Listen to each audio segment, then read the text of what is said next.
You ready for some bad predictions? Trev's Hockey Show. I'm the Trev. That's just too sweet. Anyway, it's my favorite time of year. It's when I get to really attempt to nail some kind of form of prediction. And I mean, I'm not gonna lie, there are some years where I do better than others. Some years I don't do so good. This year, I'm interested to see where I think it'll go. I have an idea what I'd like to see as a cup final. I'm not going to blurt it out here right now, just because I'm not 100% confident in it. I just know what I'd like to see. But I'm going to start off predicting on the Eastern Conference side of things. So, if the Eastern Conference Playoffs is your kind of tea, or if you just want to see my bad predictions, let's talk about them. Alright, so here's our bracket right there. And today, like I said, we're going over the Eastern Conference side of things. So let's start it off. Oh, the Battle of Florida. How I think I've missed you. I'm not sure I have. But it's interesting to see this matchup in the first round. I mean, ultimately, it's more than just state bragging rights. It's a matter of who's got more to prove, the former three-time Cup champs or the guys who went all the way last season. But either way, I'm hoping, and this is just me, I'm hoping this series goes at least 7, and I really hope it's physical. And a lot of it is, the longer it gets, the more physical it gets. That's when you see guys like Kachuk and maybe even Reinhardt and maybe even Ekblad even just start to play hard nosed and defensive and keep Bobrovsky in the game. But at the same time, I want to see Tampa win in 7 games. Keep in mind, I'm just picking a winner. I'm just saying a game number is a formality at this point. I've never been good with game numbers, so I'm just saying Tampa for the win, but I'm hoping it goes 7. As happy as I am that the Caps are in, that they managed to squeak in last day of the season, the fact that Ovi's still playing hockey in April, as happy as I am about that, I have some concerns. My first and mainmost concern, for the Capitals anyway, is they're playing the Rangers, the President's Trophy champs, and they're loud in Madison Square Garden come playoff hockey. They've been loud all year. I think they've sold out all but 1 game this season.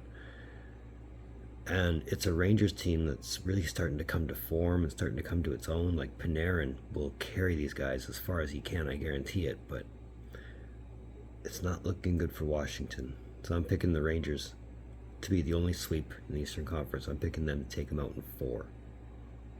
Call it a bad prediction. And we get this series again. This is only the second, third year in a row we've had this series, maybe 4th or 5th that I can remember anyway. So again, do the same rules apply? How much does Marchand get under the skin as Toronto? Can they contain Matthews? Can they contain Nylander? Is Tavares going to be an equation? What about Marner? What's the goaltending going to be like? Boston is solid defensively. I mean, I don't think anybody expected Boston to be where they are. To be perfectly honest, I didn't. I know I didn't make any predictions at the regular season, but I would have never picked them to be this high. Either way, they're playing like they're on fire, so why stop the momentum, right? And as much as I'll be called a hater for saying this, I'm picking Boston in 7. It's going to be heartbreak, like it always is in Toronto. But this is why it's called a bad prediction video. Boston in 7.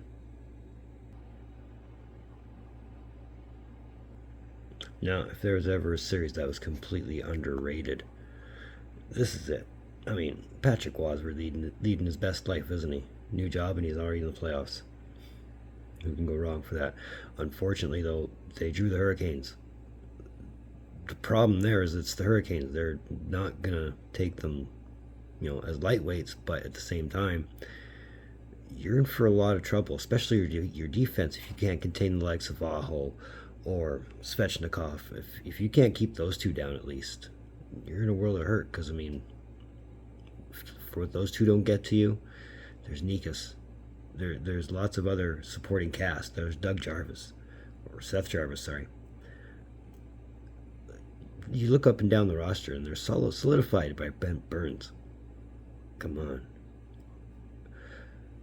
Carolina, I mean, they've been building themselves up for years. Is this the year they finally go all the way? The experts seem to think so, and I'm thinking it'll be Carolina in 6, mostly because it'll be a score fest. If anything else, it'll all come down to goals, and Carolina's probably going to score a bunch of them. But again, it's a bad prediction. So those are my picks in the East. Feel free to give me yours in the comments below. So that's another one of Trev's Hockey Shows. I want to thank you for tuning in. Hey, don't think I don't appreciate the gesture, especially if you've made it this far. And if you have, hey, that's great. I'm glad you did. Consider giving me that thumbs up. I think if you've made it this far, and you've seen me and you've heard me this long, I deserve just that. If you haven't, if you're considering the idea, maybe hit that subscribe button. We're on the march to 500. So whatever little bit helps us get there, let's get there. So, given that I've given you an Eastern Conference prediction, now I have to give you a Western Conference prediction. So that one's coming up next. But either way, in the meantime, and in between time, be looking for my videos from Trev. Later.